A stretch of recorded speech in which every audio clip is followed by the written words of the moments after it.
Yes.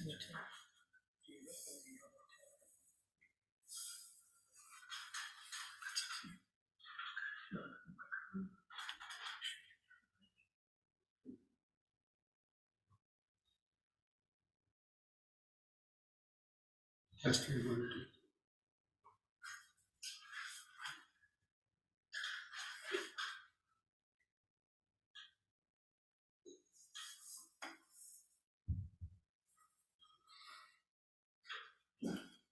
For those who are tuning in over Zoom or YouTube Live, welcome. This is the closing talk of our Easter retreat, a very short retreat.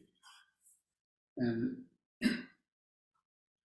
so during the last day or two, we've been talking primarily about the practice of meditation and mindfulness and developing our mindfulness and concentration.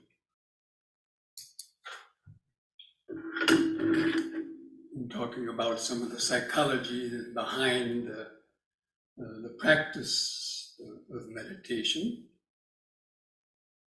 But at the end of the retreat, normally the big question people have is how can they integrate the practice of mindfulness and meditation into their daily lives. Because when you come on to a retreat, things are, there's an organized sort of structure and you're doing everything as a group. So, you're expected to come to the classes and the sessions on time. And so you feel self-conscious if you don't. So you kind of force yourself to, come even though you'd like to sleep in or instead of sitting, you'd rather go out walking. But anyway, you force yourself to sit, and then hopefully that has its benefits. But so now, basically, how does meditation fit into the whole scheme of life? But we know that, from the Buddhist point of view, or the Buddhist teaching, is centered around the Four Noble Truths. And the Buddhist teaching is very specific. He wasn't out to say if there was a God or not a God, or who created the world, or when was it created, and so on. Those didn't interest the Buddha. But he was interested in, why do people suffer? He looked around and he saw people suffering from greed and hatred and delusion and all kinds of diseases and the results of their actions, suffering coming to them. And so, what is causing all that? Some people might have said, oh, God does all that. Well, Buddha didn't buy that. So he was more scientific. So he wanted to look into the mind to really find out why do people suffer. That was his main motivation for, renouncing the world and developing his path to liberation. So the Four Noble Truths, as most of you know, are that suffering exists in the world. That suffering has three levels. You could say the physical level with broken bones and pains and diseases, and then there's a mental level of not getting what you want, being unsatisfied, getting what you don't want, having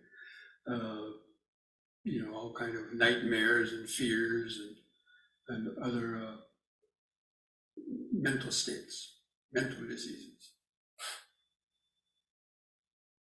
And then there's spiritual suffering. That means even though people may not have a lot of physical suffering or maybe not too many mental problems, still they're separated from the truth. That means they're locked into their dualistic mind.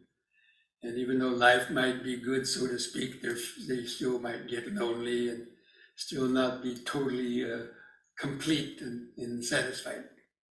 That's sort of the spiritual level of the suffering. Not knowing the truth. So anyway, And the cause of suffering is not knowing the truth, in fact. And because of not understanding the nature of the mind, then we've allowed our mind, and we've been separated from the present moment, as I mentioned in that other talk about, the baby, how it gradually develops its desires and aversions, and it's locked into the past and the future. So that's the cause of the suffering, having fallen from that present moment awareness, and now being dependent on the external world for your satisfaction in identification, losing that connection to the natural present moment awareness. And then all of the greed, hatred, and delusion and negative karmic actions that bring their, heavy type of suffering results. The cause of suffering is basically ignorance, but it's also the greed and hatred and being caught up in the law of karma that's based on that ignorance. But then there's a way to unravel that web of ignorance and karma created web, to experience freedom of mind, or freedom from the suffering, which is being caught and bound in that dualistic perception and clinging to the world, depending on the external world for our happiness, which is always changing and we can't control. So, and as we've already, been studying, that's basically all created in our mind. So the cause of suffering is in the mind, and the end of suffering is also in the mind. And then the path leading to the end of suffering is, how do you live, think, and meditate that will allow that web, what I like to call the karmic web, the web of suffering. It's all interconnected. You ever seen a spider web? So our mind is all connected like that, intertwined with the world of the senses. The little spider is is at the edge of the web. Anything that flies into the web, the spider rushes into the middle to gobble it up and wrap it up and save it. That's what our mind does. Anything that comes into our senses. Anyway, so the Noble Eightfold Path is really, the practice of the Dhamma. So the Noble Eightfold Path begins with right understanding. So the Buddha didn't want us to just blindly believe what he was saying or what you might read in some holy books, but just believe it blindly, or not really understanding it. Just say, somebody says, here, do this, this, and that. Just do it. Don't ask questions. And so a lot of people do that kind of thing. But the Buddha didn't encourage that. He wanted people to really understand what they're about to do, why they're going to do it, and how to do it. The specific path to do it. He laid it out very clearly. So that's what is called the right understanding.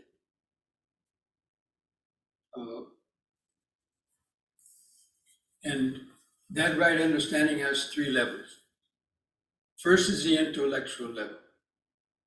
Most of us born in this country, we didn't have much idea about Buddhism when we were born, or even until we were probably in college or something like that. Then all of a sudden we see a book on Buddhism on somebody's coffee table. We go to visit somebody, book on Buddhism. Horrible truth, what's that? So you might start reading a little bit. Wow, I never heard this before. Gosh, what is this? You kind of, read about, karma, rebirth, meditation, suffering, and it sparks your interest, right? So start reading more. So you get some intellectual understanding. So that kind of excites you to practice. Oh yeah, I want to practice now. So that first level of intellectual understanding, it kind of, lights the spark, gets you started. Oh, I should follow 5 precepts. That makes sense. Try that. And then you try moderation things. And then you try a little meditation. So you gradually try some of these things and you start to realize, some good effects of that. I stop telling lies, I don't have to worry about getting caught. I stop stealing things, I don't have to worry about getting caught. I sleep with somebody else's husband, wife, boyfriend, girlfriend, I don't have to worry about getting caught. I go out and, drink and kill somebody in an accident, I don't have to worry about, getting put in prison or worse. So like that, I mean, I'm just, just a bit facetious, but you get the point. So, so you start to feel the relief of when you start to discipline yourself. And you start to practice a little meditation. And you see, wow, I don't always have to be dragged off by all my wandering thoughts. I can actually endure those itches and pains a little longer. I don't have to be so bugged and irritated when, unpleasant things come my way. So there's a lot of possibilities. So anyway, that intellectual understanding will get you started. But then you start meditating. As I already mentioned, and practicing like the precepts that we'll get to in a minute. So that's the next level of wisdom then becomes the reflective wisdom. That means it's no longer just intellectual, because when you meditate and you're reflecting and you're observing how crazy your mind is and observing your habits and things, and then you start to practice the precepts and get some effect of that. Now it's a more experiential understanding. It actually works, not hoping that it works. Now you understand that it actually works, little by little. And so that, increases your understanding more. Or about impermanence, some of these things that you might have read about karma, for example. You start to see how that's working more when you start just observing how your mind reacts to things and how you get the consequences of your actions and so on. Like Newton's law, every action, thought, speech, or action has an equal and opposite reaction. You kind of see that in your daily life. So, that understanding gets deeper. So that's called reflective wisdom, or the meditative wisdom. And then there's the third level, which are the deep insights that actually have a permanent effect on the body and mind, which is called the meditative wisdom. It's a little bit more complex to understand. It involves reaching the 4 levels of enlightenment. But those first 2 levels, for most people, that's where most of their practice is really centered around. So anyway, that understanding kind of gets you started. So it's called right view, or right understanding. And then you have to go on thinking about what you've read. So right thought is the second stage of the Noble Eightfold Path. You can read a lot of books, but not really, if you don't think about it, then you could kind of forget about it. So you have to go on thinking about what you've read. And right thought is of 3 levels: the thought of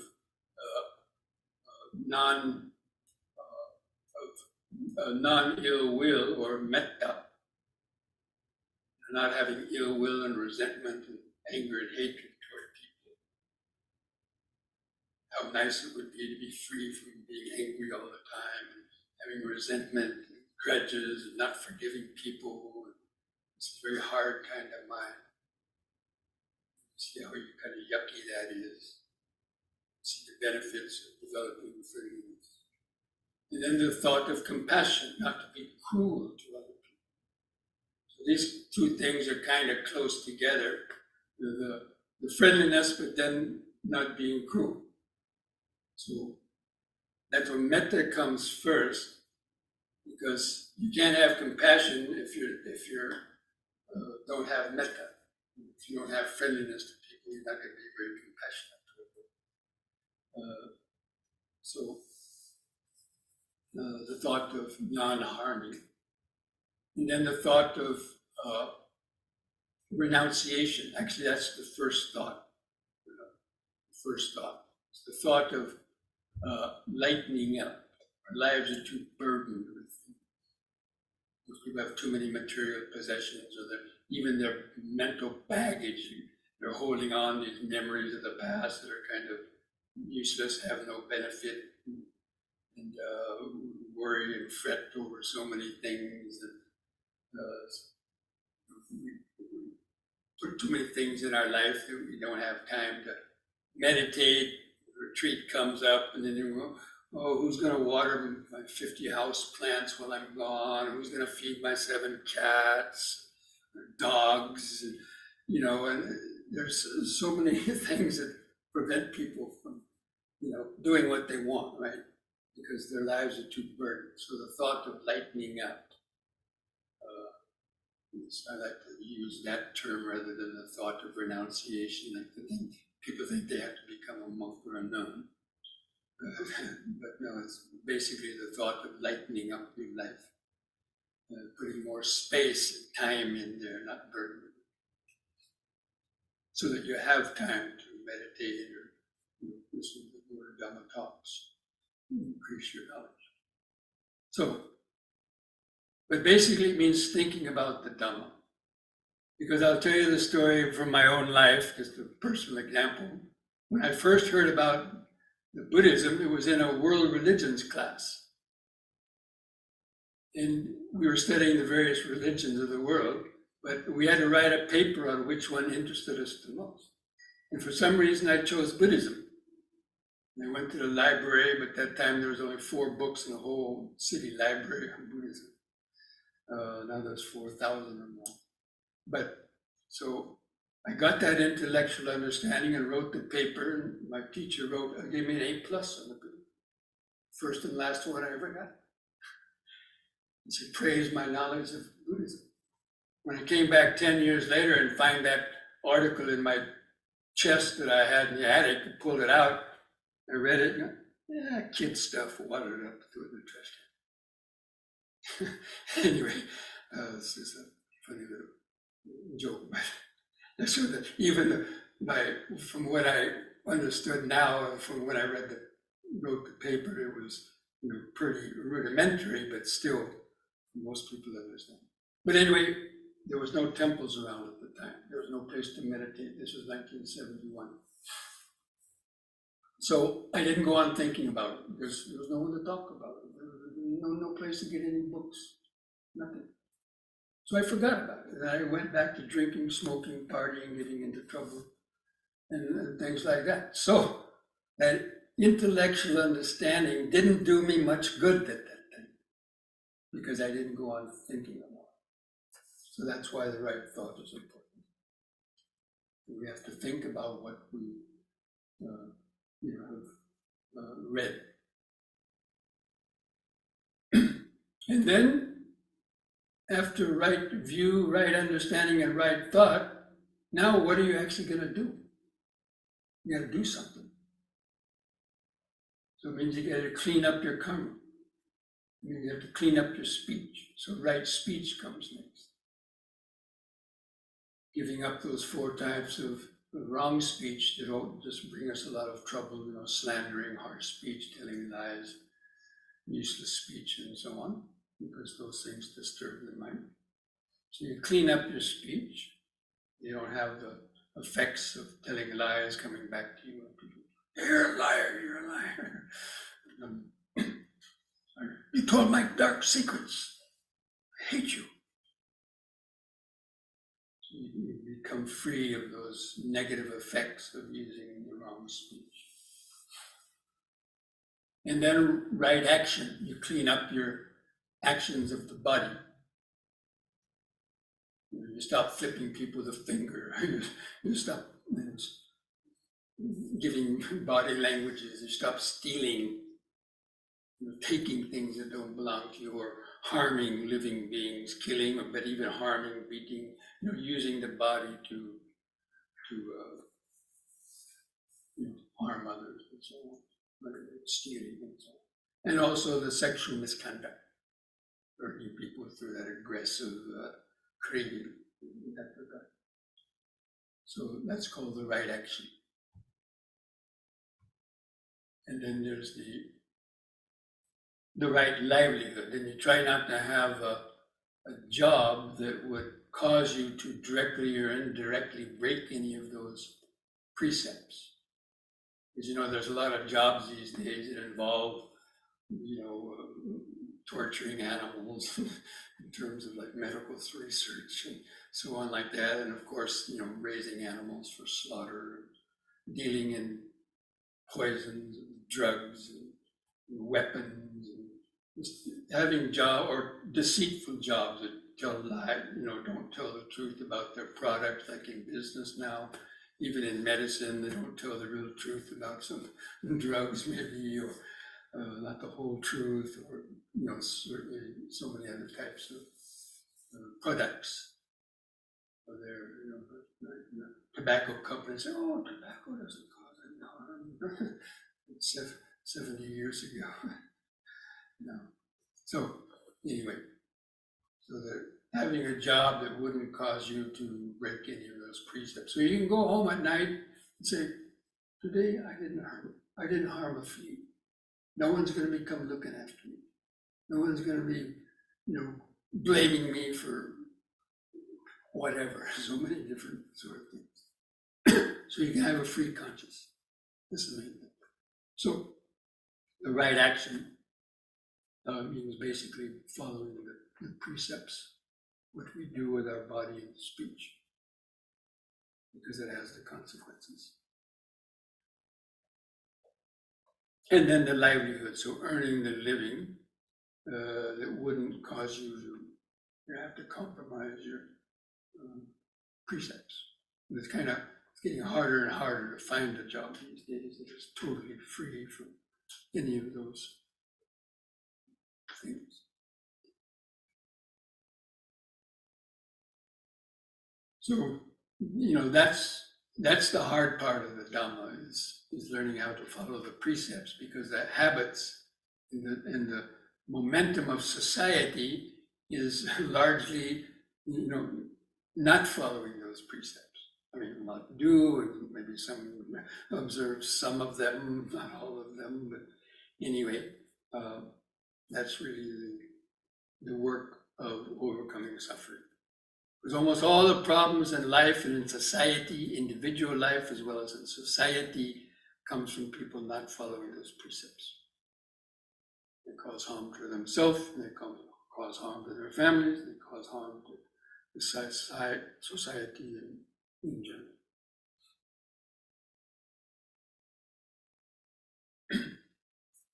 And so just following those precepts, it should be a no-brainer, but that's because a lot of people are kind of short in that department. But anyway, I guess I shouldn't say that. The wrong speech.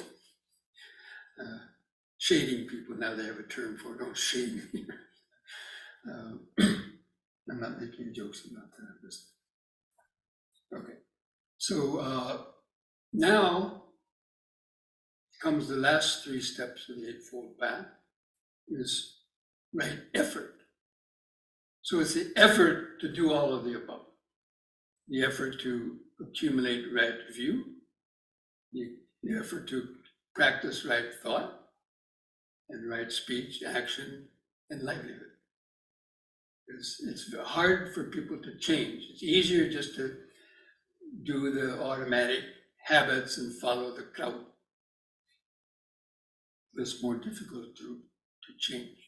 So that's why right effort is one of the most important aspects of the Eightfold Path. And then the practice of meditation. It's called mindfulness and concentration.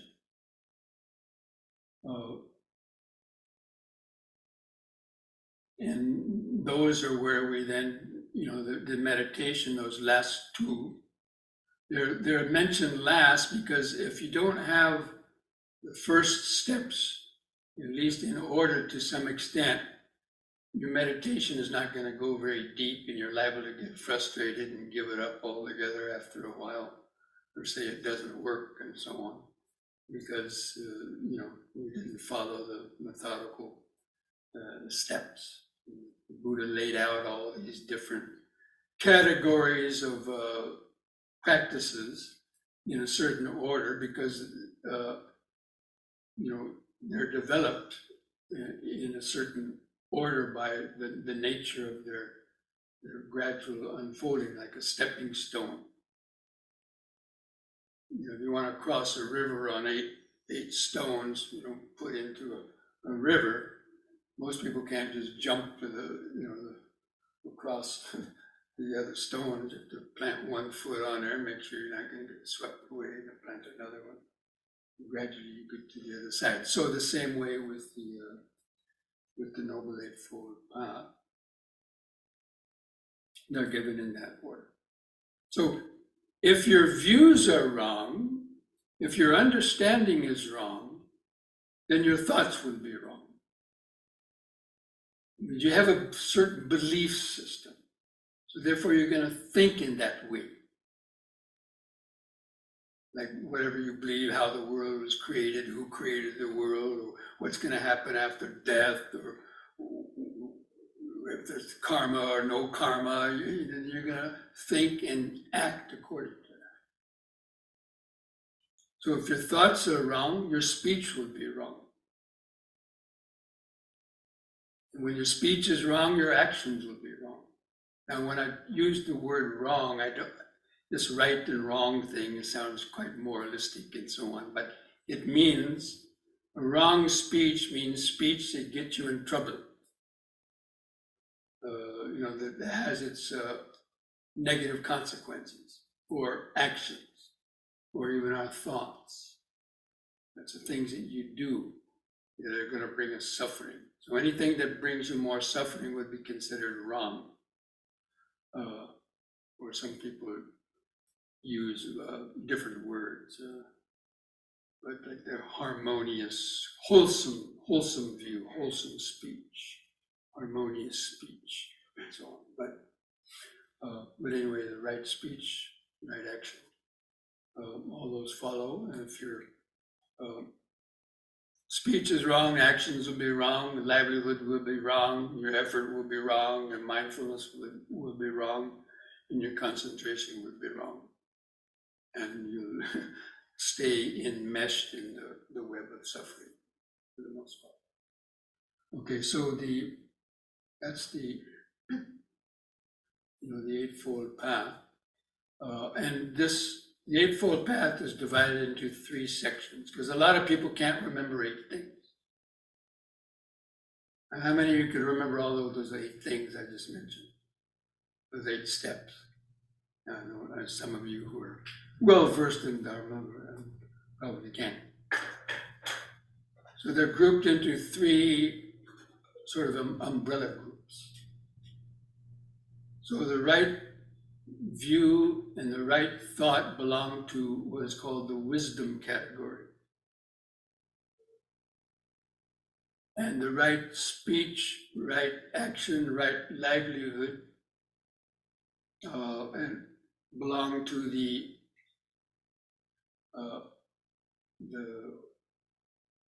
what's called the sila category, or the wholesome conduct, the wholesome behavior, or right living. Living your life according to the law of karma, so that you don't create more unnecessary suffering. And then the right effort and the right mindfulness and right concentration belong to what's called the concentration group.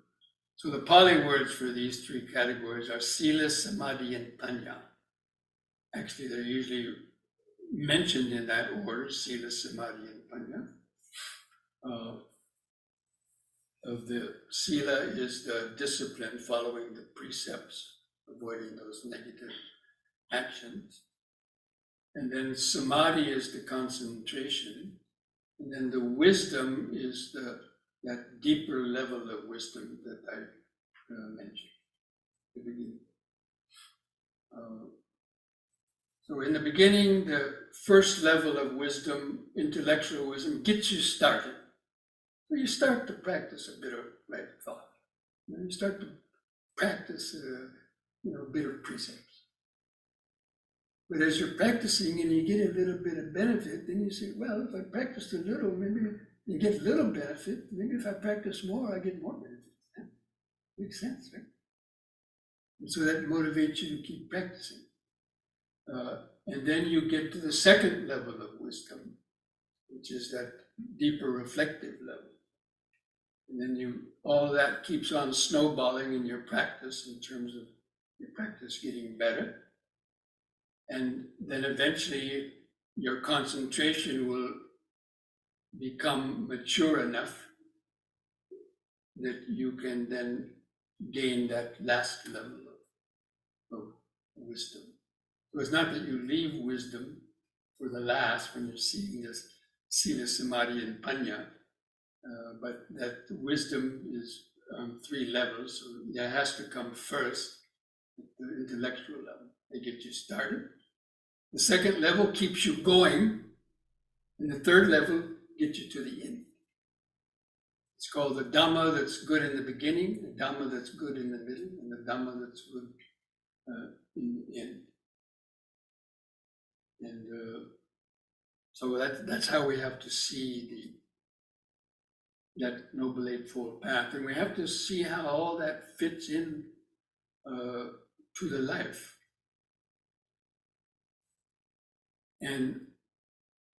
But it's very hard to change one's actions and behavior, especially if you're living in a place where you don't have a lot of support and so on.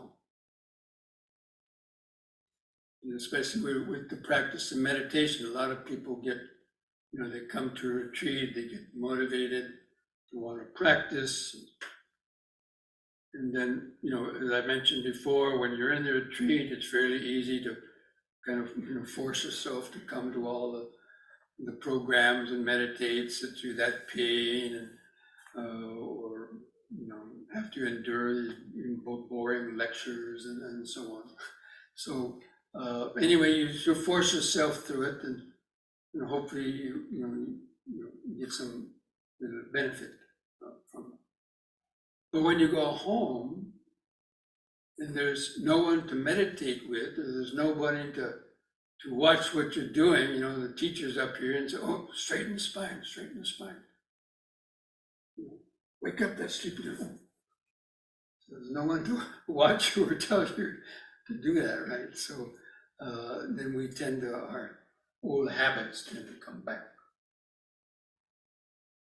So a lot of people, after the retreat, they say, okay, I'm going to meditate twice a day now. I'm going to get up every morning and do 20 minutes of some yoga and sit for 30-minute meditation, and they have that kind of good intention. And the teacher says, well, ideally, if you want to make practice in the Dhamma, you should meditate twice a day, in the morning and in the evening. And so you try to do that. When you go home, you might do morning and evening meditation for the first day or two. While you're on retreat, maybe some colleague at work who was covering your job while you were gone, now they go on vacation. Now you have to work overtime to cover them. So then you're getting tired at night, and so the evening meditation is the first one to let go. I don't think I can meditate tonight, I'm too tired. So you give up the evening meditation. Then the next day, the same thing happens. So little by little, that evening meditation drops away. You're only doing the one meditation. And then that 30-minute meditation, 45-minute meditation may drop to, a half an hour.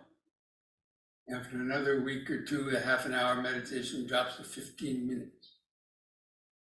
And then before you know it, you're going out the kitchen, swinging down your last cup of joe, and you pat the Buddha on the head and say, Namo Buddhaya, you meditate for me. That's all your meditation.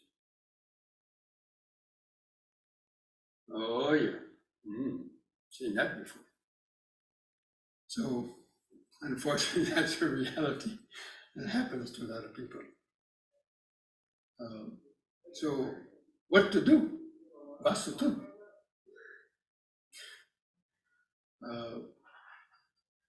So even though we have good intentions to practice because of the pressures of life and so on, and then just due to our own ingrained, habits and so on, if we don't have a lot of support in that, then our good intentions, fall by the wayside. So that's why usually I, encourage people to practice the M&Ms during the day. And a lot of people think about meditation and they think about, the pain or sleepiness that's going to come when you try to sit for 30 minutes because they think it's all or nothing. The teacher says it's all or nothing. Or if you can't sit an hour, then then you're a failure. So oh my gosh, I can't do that. So the practice of the M&M is a minute of mindfulness. The M&M stands for a minute of mindfulness. So it's a specific practice where you stop every hour for 1 minute during the day. Because anybody can really pause or stop what they're doing for 1 minute. Because we waste so much time during the day doing a lot of other things. And you can set a beeper on your watch to remind yourself, or just between jobs. So let's say you finish one little errand, in your office or at home, you just check your email before going to check your phone messages, just stop. Just take a deep, slow breath and bring your mind to the body. And just let go of that push to the future. Just come to the body and take a couple of deep, slow breaths. Take a deep breath, hold the air in the lungs a few seconds, feel that nice subtle vibration. And when you're holding in the breath like that, doing deep, slow breathing, you can't really think about anything else because it's such a powerful kind of sensation. Anybody ever notice that?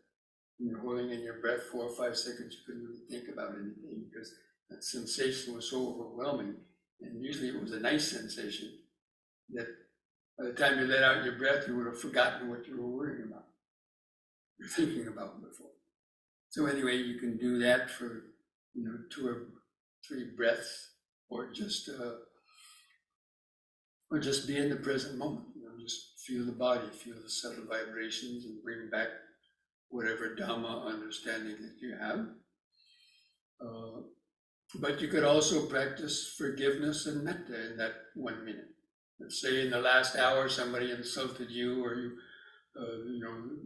think somebody cheated you, or maybe you used some wrong speech or some wrong body language to somebody and they felt offended. So forgive them, ask for their forgiveness, and forgive yourself in that hour, so you don't carry that worry into the next hour. So the M&Ms are good for releasing stress hour by hour rather than accumulating an hour by hour that usually the average person does. The average person, maybe their alarm clock doesn't go off in the morning, and they get up and it's late. Oh my gosh! And they rush to jump up and they go to the bathroom, and then they trip over somebody's shoes or clothing that's on the floor by the bed, fall down because they were not mindful. Rushing. And they, get upset about that, or maybe they sprain their wrist, Then they go to the bathroom looking for the shampoo. Somebody used the last of the shampoo or something. You get irritated about that. They should replace that. So use the last of the toilet paper. Then you go down and get your breakfast, and the last of the milk is gone from the fridge, or whatever. All these little things that we usually get a little irritated about and blame others, for who used the last of the milk, or the coffee machine is broken, or you go out, your car won't start. You get to the office, computer's down. The nighttime janitor misplaced your pencils. And halfway through the morning, you get a call from the police department saying your son or daughter was arrested. In the afternoon, you get a call from the doctor saying, well, that pap smear or whatever it was, test you got came out positive. Right? You ever hear of these things happening to people? And they sort of panic, right? Because they're not grounded and centered. So the practice of the M&Ms is a training to help you to keep that edge of mindfulness kind of up to snuff, so to speak. So that when something happens, you'll be able to catch yourself before overreacting. Okay, this happened. Maybe it's not such a big deal. It's nothing much. Just stay cool. And at least you can stay a little bit relaxed and then do what you needed, but without rushing and jumping to conclusions and then wasting a lot of time and maybe making situations worse by rushing. So that's really where the practice of the mindfulness helps in the daily life. And even if you do an hour of meditation in the morning, usually after 2 hours, the effect of that hour of meditation is going to be pretty much worn off, especially if you're doing a lot, busy during the day doing things, like an emergency room in a hospital or something like that. Right? So doing these M&Ms, taking these M&Ms is like a mini mindfulness charge. Keep up a minimum level of mindfulness during the day and to relieve the stress hour by hour. It can be a very useful practice. So, but by the end of the day, maybe you won't be so stressed out and that you might feel like meditating longer or for that extra meditation in the evening. And in that meditation in the evening, it's good to practice metta and forgiveness before going to sleep so you don't have the potential for disturbed memories or worrying about that while you're sleeping, which happens to people. So you try to, metta and forgiveness is good to practice in the evening. And then, going to sleep, with that. But in the morning, it's good to practice the mindfulness, the vipassana of the mindfulness, so that your awareness gets charged up. So when you encounter situations during the day, you're more centered and not apt to do unmindful things.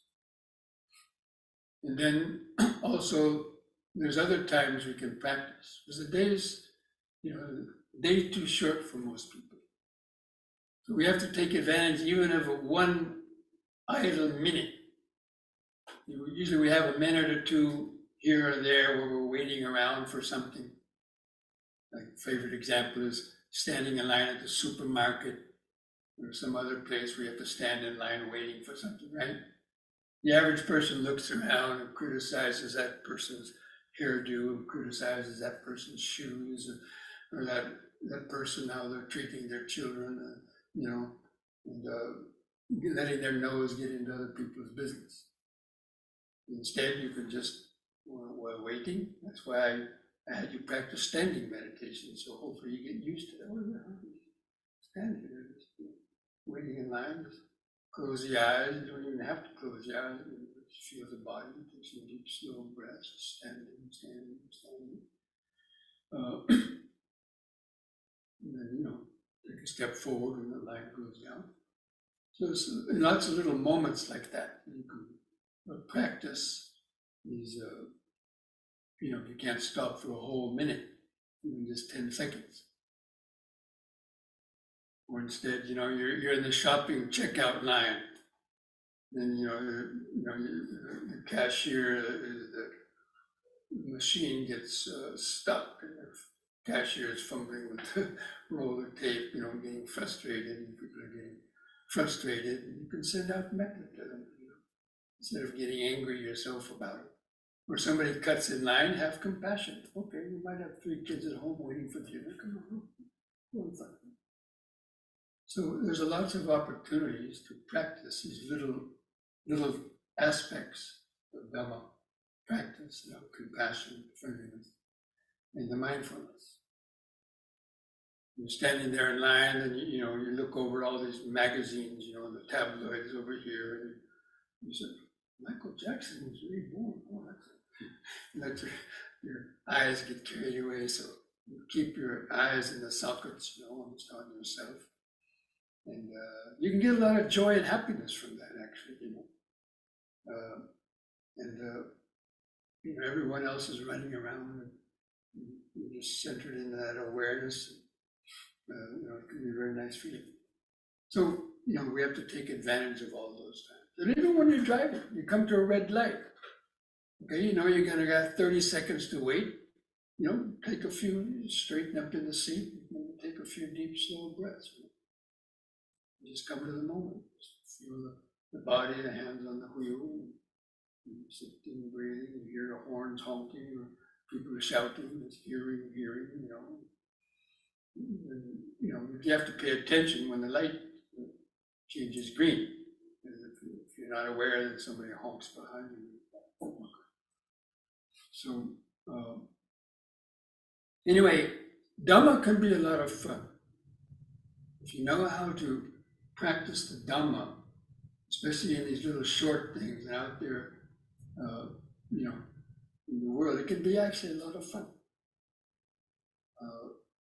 And so that's the way we have to try to see the Dhamma practice. Not just, most people think it's just doing a puja in the morning, offering some flowers, maybe sitting in front of the Buddha and meditating for once or twice. That may be well and fine, but you're creating your karma out on the street. Right? Most of your karma is created out on the street, especially the negative karma. The interaction with people and other situations, and that's when we have to have our mindfulness, so we can not use the wrong speech, be kind to people and helpful, not to allow ourselves to get into arguments, like people arguing about politics or some of the other things, religions, and just avoid getting drugged into things like that. Okay? So I think that might be enough for this Dhamma talk. Now, if any of you have any last questions you'd like to ask about any of those things, then feel free to ask a question. Did the people come yet for the Dana? They did? Could you go down there in the kitchen? And... I got them all set. Oh, you did? Okay. It's all set. Any last questions? Yes. Bhante, what do you think of using pranayama as an adjunct to meditation? You have very short time to meditate. Perhaps like a pranayama practice could be expedited. Well, I've taught you the basic pranayama, just deep, slow breathing. That's pranayama. But more like more radical pranayama. I wouldn't advise it. The one that I've showed you is the deep rhythmic breathing, learning how to take deeper, slower breaths, holding the breath in a little bit longer. That's going to be more beneficial than all these huffing and puffing pranayama that we read about or hear about, and so on. But if you want to practice it, you can. But in my experience, I've practiced most of those. But this one is the one that's going to hold you in good stead. You can do all the time. You can't do these huffing and puffing pranayamas while you're in the office, but you can just quietly do slow breathing. No one's going to notice. You know, it sets up that nice shifts the nerve, keeps the nervous system in the parasympathetic mode, and so on. So, you know, you're free to try those other kinds if you want, but really, in my experience, that just developing that three-part breathing, the rhythmic breathing, getting your rate of respiration to come down and just 4 or 5 times a minute really helps to maintain a very nice level of inward-centered calm and awareness.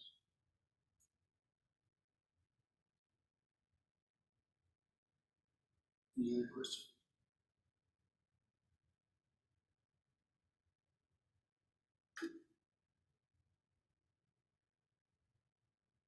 There's another hand. Took it back down. Okay. So friends, thank you all for coming, and I hope you all got a little bit of benefit from this retreat. We could use some of these things that we were practicing and mentioning in daily life to hopefully motivate your practice, integrate into your practice. For those of you who are tuned in to over Zoom or YouTube Live, and nice Easter weekend. Actually, I forgot to mention that. Actually, Easter, just to give a little comparison, the Christian idea of Easter is that, this idea of somebody dying and then being reborn physically, that may be one thing, but really from the Buddhist point of view, it's dying to the past and being reborn in the mind. That means dying from your old habits and being reborn with new good habits. You could see it that way as a kind of a comparison to Good Friday, right? You give up drinking coffee, you give up some negative habit, and then for a couple of days there's some transition, but then you start to enjoy that freedom from that negative habit, like some negative speech, maybe, or some other kind of thing, and so you're reborn again. You get a new life, so to speak. It's part of it. Get part of your life back by not being a slave to certain types of addictions and habits, and so on. That's the way that we could see that analogy. But ultimately, it's becoming free from ego-dominated consciousness, being reborn into the present moment. Okay, so let's start getting ready for the Buddha Puja. You're welcome to stay for that. I think the people are going to be coming and making the Buddha Puja here and taking the refuges and precepts. So you're welcome to stay, and then after that we'll have lunch. And after the lunch, actually, I'm giving a little Dhamma talk too. I think they brought some children here and wanted to have a Dhamma talk oriented for the kids. So we'll see about that. Okay? So anything that you use from the center, if you happen to use some of the center's bedding, pillowcases, sheets of towels, and put them down into the laundry room. So try not to leave any of your personal items behind. Okay?